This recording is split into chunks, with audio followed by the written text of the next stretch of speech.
Hi everyone, welcome or welcome back to my channel. My name is Ashley if you're new here, and I'm just going to start out by saying sorry if the lighting is kind of weird.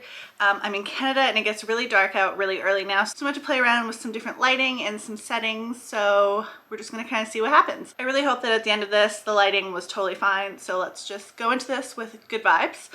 And I guess we're all gonna find out together. So today I'm gonna be doing my October wrap up. It is like halfway through November already, but I do still want to do my October wrap up because I did read quite a few books that I really liked. So let's just get started. So the first book that I'm gonna talk about is The Last Housewife by Ashley Winstead, and this one I really liked. It's not new by any means, but I finally picked it up and I do not regret it at all. It's very different from what I thought it would be. It kind of gave me more perspective when I was reading Midnight is the Darkest Hour. I definitely thought like her thrillers were just going to be like straight regular thrillers, and then as I was reading Midnight is the Darkest Hour, it was definitely like more weird and odd rather than just like a straight up regular run-of-the-mill thriller. And this one's also like just very intense and like kind of weird, but I really liked it. We have our main character Shay Evans, and she goes to university in New York. She makes a few friends at the university pretty much right away, and they kind of get roped into this guy's like charisma, and he just kind of like manipulates them, and he tries to completely just like brainwash them. It's very like cult-esque. Shay and her friend manage to escape, and a bunch of stuff happens. I don't want to get into it just because I don't know how blind people want to be when they go into it, but it is in the synopsis. But then years later, Shay is working with a podcast host to kind of figure out what happened back then, just because there's some death and some stuff like goes down,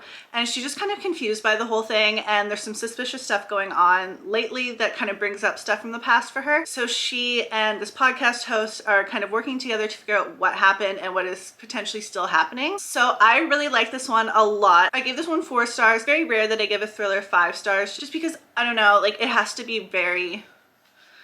like really wow me to get 5 stars from a thriller, whereas for fantasy, like I throw like 4.5, 5 stars out like it's nothing. Just I think because with fantasy, like my ratings are very much like all vibes. So yeah, a lot easier for me to give 5 stars to a fantasy versus a thriller. But I really did like this one. I just found it a bit slow at times, but I did really like it. So another one that I read is When the Crow's Away, and that's the sequel to In the Company of Witches, which I read previously, I believe in September. I'm not going to go too much into the plot of this one just because it is a sequel, but we have the same main character from the first book. Her name is Bryn, and she lives in a small town with her 2 aunts, and they are witches. Basically like a cozy mystery with some magical elements because they are witches. I really liked it. It takes place in like a small town. There's like murder, mystery. It's very much, you know, just like your small town cozy mystery just with witches. So I really liked it. A very easy, quick read. Definitely like put me in the mood for October with like it being a mystery and witches. So I would really recommend it even though it's now November, and I'm really excited to read the next one. Another one that I read I've talked about so many times, so I'm just gonna briefly mention it, but that is Unexpecting. And this one is blurbed as Juno meets Heartstopper, and I absolutely loved it so much, like so much more than I thought I would. I definitely like thought I would like it, but I didn't realize I would just absolutely devour it and just love it so much, and I was very emotional at times. We have our main character Benjamin, and he recently came out as gay, and then he goes to science camp. There's an experiment, and at the end of the summer his best friend is pregnant and the baby is his. A lot of stuff happens with their families, the friendship, the group of friends, school, how they navigate everything, and how their friendship changes with this news, and kind of just being a teen when something like this happens. So I really liked it. It definitely very much is like Heartstopper meets Juno. That's very accurate, and I would really recommend this one. And another one that I read is The Hurricane Wars, and I really like this one. I know it has very mixed reviews. Like some people don't really like it, and they don't love that it is kind of like a Reylo. I mentioned this in my last video. It's like the Star Wars fan fiction. Even now I forgot. I looked it up after and I totally don't remember it now. It's like Reylo, Kylo, I don't know, but it's like the fan fiction from Starbucks, oh my god, Star Wars that like a lot of people are into. I think Ali Hazelwood's books have them. It's like, I think it's like the Adam Driver thing. Maybe I don't even know. I looked it up and I totally don't remember now. But basically we have our main character Taliesin, and she has been growing up in this world that is under ruling by the Night Emperor, and then a bunch of stuff happens and she meets the Night Emperor's son, Prince Alaric. They kind of have to team up, go through a bunch of different trials and tribulations. It's a whole thing. There's a ton of magic. I really like the world building in this. This isn't a spoiler because it says it in the synopsis, but like there's a magic that they can create together, which I found super interesting, and they kind of have to discover that and kind of have to work together, which can be hard, especially because Taliesin has been growing up under the ruling of the Night Emperor, so Prince Alaric's dad, and you know, it's just a whole mess. So I really like this one. I have seen a ton of mixed reviews, but I really liked it. Another one that I read, and I have another witchy one. This one is YA and it's called These Witches Don't Burn. And I believe there's 3 out now. I don't know if it's stopping at 3, if it's just a trilogy or if it's gonna keep going, but I really liked it and I'm excited to read the sequel. It's a cute little YA witchy rom-com with some mystery elements, and they have to, you know, solve a bunch of stuff, save some people. There's obviously magic. Our main character, Hannah, and she lives in Salem. She is an elemental witch. There's a few different types of witches, but her and her family and her coven are all elemental witches. There's also blood witches. So there's kind of some dark stuff happening within Salem, and Hannah's convinced that there's some like dark magic going on in Salem, but her coven and her family and friends like aren't really convinced. And so she's just trying to kind of like navigate everything, not really knowing if she should like believe what she feels, like her gut instinct, or if she should just kind of go with what everyone else is saying. There is some romance, there's friendships. It's YA, so there's kind of like a big mix of everything. And it's definitely just like, you know, a fluffy, quick little read, but I really liked it. And the mystery and darker magic stuff really held my attention and made it more in-depth than just like a fluffy YA rom-com with witches. And I'd really recommend this if you're into YA as well as like witchy rom-coms. I think it's a really good pairing. I also read Vicious for a book club for October, and I actually really liked it. I wasn't sure if I would, but I really enjoyed it. It's the first in what I think is going to be a trilogy based on what I'm seeing on Goodreads, or at least it's gonna have like at least 3. I don't know. There's not really much information. There is just like a number 3 on there. We have our main characters, Victor and Eli. They're friends in university. There's a whole lot going on with timelines. It's not just like past and present. There's a lot going on with the timelines, and some people in the book club like really didn't like it. They thought it was kind of confusing. I didn't mind it, especially because it says like the date, location, and then how that time corresponds to like previous chapters timelines.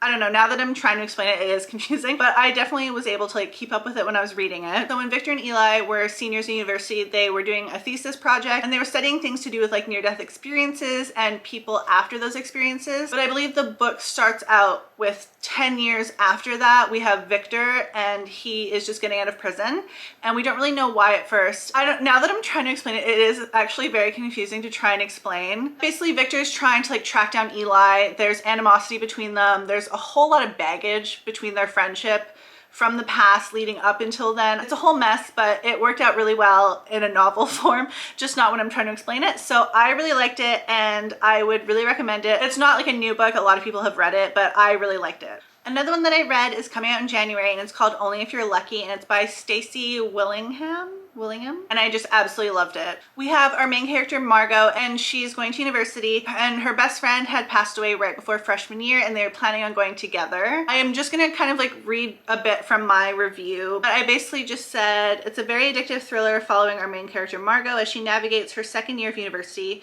She's found herself pulled into the circle of Lucy, Sloan, and Nicole, and she even moves into their off-campus house with them. After that, shit gets wild. Lucy is super intense. There's a whole mystery with her, and also their off-campus house is owned by the frat house next door, and they are connected through a shed in their backyards. So it's just a lot going on. You're also kind of dealing with Margot's grief, and she kind of just went to university for her first year like right after that and didn't really work on it at all, or like work on her grief or try and get help or anything, even though a lot of people tried to get her help. There's definitely a lot of dark elements. There's some trigger warnings, so I'd look those up if I were you. It's a whole lot of drama, and there's dual timelines, which I really liked, and the characters just felt like very fleshed out. I was super invested in the story and kind of like how it all wrapped up at the end. Sometimes I find with thrillers that I don't really care about the characters, I don't really care about the story, I don't really care how it ends, but with this one I definitely wanted to read it like from start to finish. I think I read it super fast and I really liked it. The next one I read, I definitely had a hard time with. So it's Midnight is the Darkest Hour, and it's Ashley Winstead's newest book. I had actually started this book, I think in July or something, and I had just finished it in October. I almost DNF'd it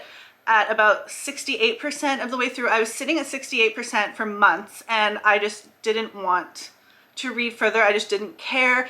I felt like the story was just kind of ridiculous, and I didn't really like the characters. I just felt like it was very weird and eerie, but not in a good way. I just wasn't a fan. But then when I picked it up, I'd say the last like third of the book really kind of saved it for me. I definitely became invested after that, and I did enjoy the ending, but this one was 3 stars and I really only gave it that just because of how it all kind of wrapped up. I know a lot of people really like this one, so I think this was maybe just like a me thing. Like I wasn't really able to get into the mood for this specific book. It definitely is just like very weird. And I normally am like fine with that, but for some reason I just didn't really enjoy this one, which really bummed me out because I was so excited for it, but it just didn't really click with me. And 3 stars is still really good for me. Like it's a good rating, but it was definitely just because of the ending. Okay, so those are most of the books that I read in October. I feel like I definitely got like a good range of books, different genres, different vibes, different moods. Anyway, so that was my October wrap up. Let me know if you've read any of these and what you think about them. I am very curious for what other people think about Midnight is the Darkest Hour. If you've read it, please let me know. Same with the Hurricane Wars actually also, because it's very divided from what I'm seeing and hearing. So also let me know if you've read any of these really, but I'm very curious about Midnight is the Darkest Hour and the Hurricane Wars. And I'm going to be uploading a new video soon for the end of the year book tag, so I'm really excited to be filming that soon, and I will see you guys again soon. Bye!